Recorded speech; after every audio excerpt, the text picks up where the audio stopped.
Olá, seja bem-vindo aqui ao nosso Nós e Família de hoje, aqui na sua Ângelos TV.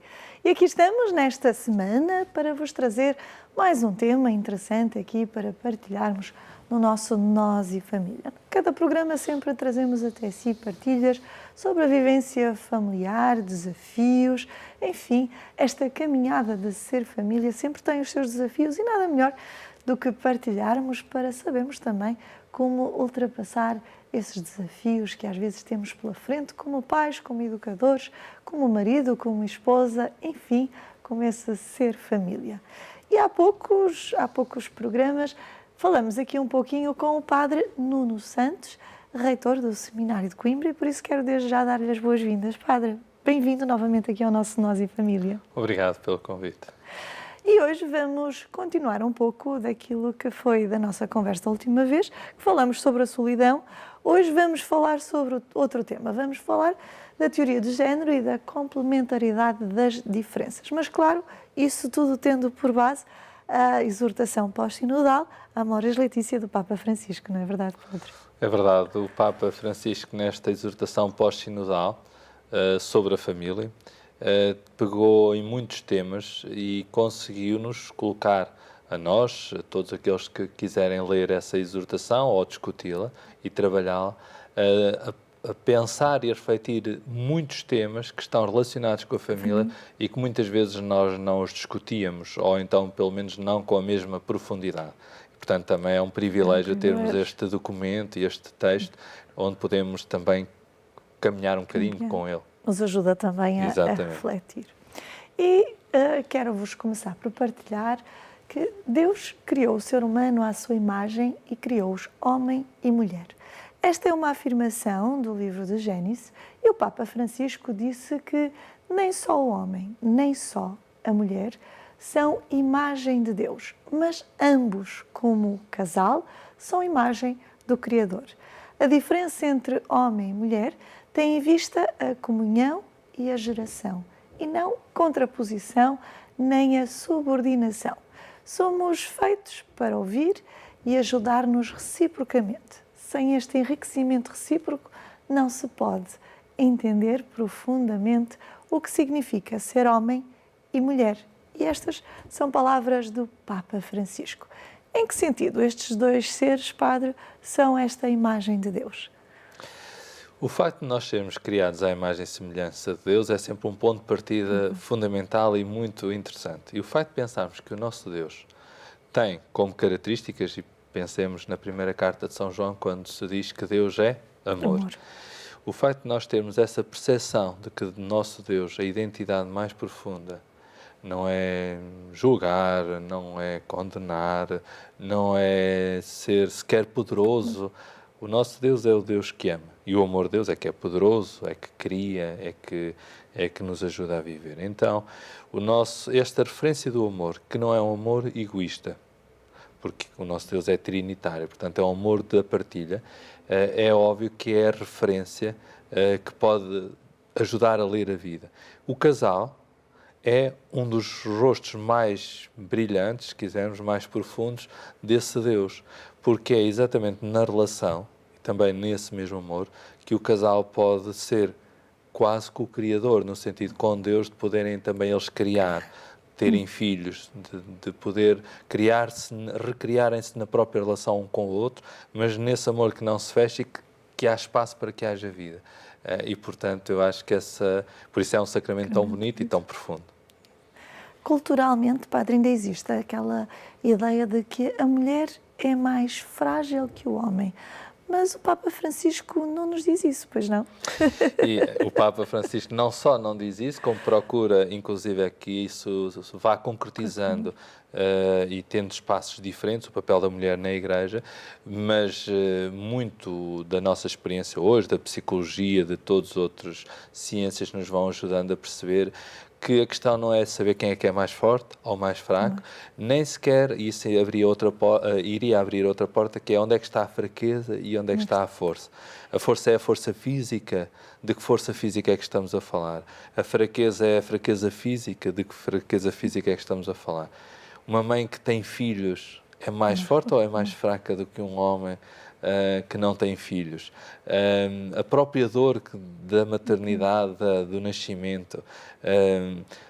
Esse é um preconceito, é um conceito prévio e que tem muita marca na sociedade. Muitas mulheres ainda são hoje discriminadas, só pelo simples facto de serem discriminadas. E eu acho que é óbvio que Deus nunca nos ensinou isso. O próprio Jesus tem uma postura muito positiva sobre o papel das mulheres e a presença das mulheres. Claro que a Igreja precisa de reforçar essa presença. A própria Igreja, nas comunidades concretas, muitas vezes não deu à mulher o papel que elas podem ter e que devem ter. E esse é um desafio também muito grande, mas também é preciso dizer que o papel das mulheres na Igreja é um papel muito relevante, se pensarmos, por exemplo, na catequese. Tudo o que tem a ver com o ensino, com o modelo, com a passagem, com o crescimento, a quantidade de catequistas, mulheres que temos, é muito relevante. Agora, é verdade também que, por exemplo, quando chegamos a questões económicas de uma comunidade, é maioritariamente, infelizmente, na minha opinião, muitas vezes, ligada a homens. Claro que isto está muitas vezes enraizado na cultura local. E, portanto, noutros cenários isso não se coloca assim. É interessante ver, por exemplo, que atualmente quem está à frente dos museus do Vaticano é exatamente uma mulher e é a primeira vez que acontece. Há papéis que começam a ser assumidos e já poderiam, e outros que já foram assumidos, mas se nós olharmos para a sociedade em geral, veja-se o mundo da política, onde ainda tão poucas mulheres lhes é dado o mesmo espaço, por exemplo, na governação, os primeiros-ministros, os presidentes da República, os reitores das universidades, vão surgindo. A Católica tem uma mulher à frente e é interessante ver que muitas vezes a Igreja, que é acusada de não dar valor às mulheres, é onde, apesar de tudo, muitas mulheres vão assumindo papéis com alguma preponderância. Claro que muito caminho está por fazer, obviamente. Claro. Padre, o que é isso da teoria do género que o Papa Francisco nos fala? A teoria de género, eu penso que muitas vezes surge em volta de muitos sentidos. Esse é um problema. A questão do género tem a ver muitas vezes com esta questão associada à dimensão cultural. O género masculino, o género feminino. E a certa altura separou-se, o problema foi separar-se da dimensão biológica da dimensão cultural. Então, eu penso que há todo aqui um processo que não é tão inocente quanto isso, de ir esmagando, e diríamos, etapas. Primeiro havia a dimensão, de facto, do masculino e do feminino, claramente identificados, concordando ou não. Até das tarefas, exageradamente, ao masculino era um conjunto de tarefas, a educação estava condicionada e ainda hoje está muito marcada, as cores ainda estão muito marcadas. E depois passou-se para um tempo em que então nada pode ter cores, não se pode definir o sexo da criança. Já tudo relativo. É tudo relativo, porque depois a cultura, ele é que vai escolher, o contexto é que lhe vai dizer. 8 ou 80, não é? Exatamente. A gente passou de extremos. E o que eu penso é importante termos algumas referências e algumas que são básicas, desde logo da natureza. O facto de quem é homem ter um conjunto de expectativas, perspectivas que não o impeça de ser ele mesmo. Não quer dizer que alguém o obriga a ser qualquer coisa, mas ele também não pode ser impedido de fazer o seu caminho. E o mesmo para uma mulher. Porque é que uma mulher não pode ser Presidente da República? Onde é que isso está escrito? Claro que muitas vezes a educação de uma mulher não vai nesse sentido. Não. Se chegar a casa e disser quando é pequenina quer ser Presidente da República, se calhar não vai ser ajudada muito nesse sentido, infelizmente. Penso que temos melhorado. Mas a questão foi, a certa altura, dizer que passou-se um tempo em que tudo estava condicionado, para um tempo agora nada pode estar condicionado. Então, aquelas últimas polémicas de livros, porque as decorações, as prendas que se dá, a ilustração... eu acho que é um exagero. A certa altura, quase que já não se pode dizer que se é homem ou que se é mulher, que se gosta disto ou que se gosta daquilo, que se é feminino ou que se é masculino. Não, isso então agora já começa a ser muito grave. E o que o Papa chama a atenção é que não se pode separar a dimensão biológica da dimensão cultural, mas não no sentido negativo, no sentido positivo. Ou seja, a nossa complementaridade é melhor, é mais importante do que o ficarmos todos iguais. Isto começa e tem pontos muito interessantes. É mais rico, o ser homem e o ser mulher. Não, a questão da complementaridade é sempre mais rico. Esta questão da moda unissex, por exemplo, faz mal? Não faz mal nenhum, mas parece que todos temos que vestir igual. Porquê? Porque ninguém pode ser impedido de vestir outra coisa. Mas porquê que a diferença é a desigualdade? Para mim, o grande problema do processo está aqui, é que se fez das diferenças desigualdades. E as pessoas fazem de qualquer diferença uma desigualdade. As diferenças deviam ser só vistas como isso, diferenças. E as diferenças devem ser respeitadas. E o que é interessante nestas teorias de género é que se elas puderam ajudar alguém, de facto, a afirmar-se, e nomeadamente algumas minorias que achavam que não tinham espaço, diria menos mal, mas o problema é que impõem ao mundo e aos outros a sua teoria.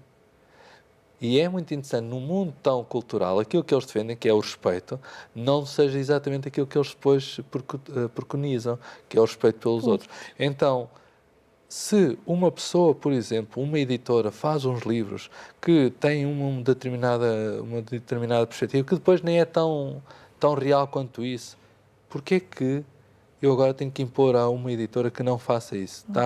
O que é que está a acontecer? Há uma espécie de guerra, depois por tudo e por nada.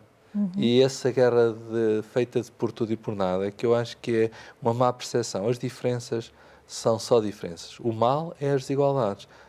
Quando uma diferença se torna uma desigualdade económica, de acesso público, por exemplo, a qualquer coisa, porquê? Porquê é que essa diferença se torna uma desigualdade? É muito interessante que, às vezes, isso acontece com a própria Igreja. Quando nós estamos no espaço público, só o simples facto de sermos Igreja, ficam-nos logo vedadas algumas portas. E pergunto, mas porquê? Porque é a Igreja. Mas e o que é a Igreja? No mundo de hoje é um elemento importante na discussão plural. Portanto, nem se pode ter vergonha de estar no espaço público, nem pode ser impedida de estar nesse espaço público. Porque é um elemento diferente. Agora, essa diferença nem faz com que seja mais poderosa, não pode assumir-se como mais poderosa do que os outros, seja o que isso signifique, mas também não menos importante do que os outros. E é isso que eu acho que o maior problema das teorias de género é querer impor uma igualdade, um igualitarismo, que no fundo empobrece toda a gente. Mas também nessa imposição dessa igualdade também está a criar essas diferenças ou a inferiorizar determinados dons ou capacidades que nos são inerentes e que nós podemos ter porque simplesmente não podemos. Sim. E depois, a certa altura, parece que há um condicionamento exatamente por aí. Perdemos a possibilidade de sermos nós. Sermos criativos a partir da nossa realidade. Quando, por exemplo, hoje, as crianças já não têm um pai e uma mãe, têm um progenitor A ou progenitor B. Porquê é que uma criança não pode ter um pai e uma mãe? Se alguém não tem um pai e uma mãe, assuma essa diferença. Mas não, isso já não pode ser. Então, para que todos possam sentir-se minimamente neste equilíbrio, então todos têm que ter só progenitor, A ou B. E é isso que é prejudicial, é que tudo não há nenhum padrão, não há nenhuma referência, não pode haver, ninguém pode aparecer e dizer, para mim é importante, hoje cada vez mais exótico, diríamos, é quando uma criança diz, eu tenho um pai e uma mãe e eles estão casados. Isso já é um escândalo. Já não é normal, o miúdo não é normal, precisa ser acompanhado. Eu não estou a dizer que quem não tenha não seja uma pessoa normal. Agora, eu não vejo porque é que é obrigatório que as pessoas deixem de poder assumir que ter um pai e uma mãe é uma possibilidade e uma referência. Sim, e padre, às vezes também por uma questão de vida ou de uma impossibilidade de um falecimento familiar, às vezes só ter o pai ou só ter a mãe, isso não é razão de inferioridade, mas talvez uma forma de fazer a pessoa também crescer e lutar contra as dificuldades próprias da vida, ou seja, fazer a pessoa crescer também no seu ser. Se vamos limitar tudo a um indivíduo A e B, também não há desafios. É tudo muito monótono, tudo muito igual. Eu penso que nós não estamos habituados a lidar com as diferenças. Esse é que é o nosso maior drama. É que não aprendemos a olhar para as diferenças como diferentes. Num tempo de tanta afirmação pessoal, é exatamente o mesmo tempo em que só podemos ser aquilo. Seja aquilo que aquilo significa. Então, nós temos que ser daquela maneira, todos têm que pensar da mesma maneira, todos têm que vestir da mesma maneira, todos têm que ter objetivos muito semelhantes. Então, é este desgastar de referências que as teorias de género, no lado negativo, profundamente negativo, trazem à sociedade. É a possibilidade de nós olharmos para a complementaridade, para a criação com a sua riqueza e para a diversidade com a sua riqueza, e Deus fê-los homem e mulher. É óbvio que a família de referência é um homem e uma mulher, primeiro porque se complementam biologicamente, fisicamente, e depois porque é dessa relação que pode nascer uma vida. Já agora, e é nesse contexto, por exemplo, que eu vejo que é muito importante valorizar o sentido familiar e a família, não por uma questão de tradição, não por uma questão, mas é porque é de facto uma forma de viver profundamente o amor. Os outros não têm direito a ter uma relação? Certamente que sim, não digo que não. Agora, não podem é dizer que é tudo igual ou que não pode haver um modelo. Há um modelo e depois há outras situações que não são modelares. Mas não são inferiores as pessoas por serem assim, não devem ser espezinhadas, ignoradas. Não, devemos acolher toda a gente, não podemos é dizer que uma coisa que é diferente seja igual, isso é que não. E nem vejo interesse nenhum nisso, sinceramente. Como eu que sou padre, não posso comparar a uma família, porque tenho um modo de viver, uma vivência da relação diferente e, portanto, não posso. Eu, por exemplo, não simpatizo que os sacerdotes usem aliança. Não simpatizo porque acho que é uma assunção de um conceito que é de uma família.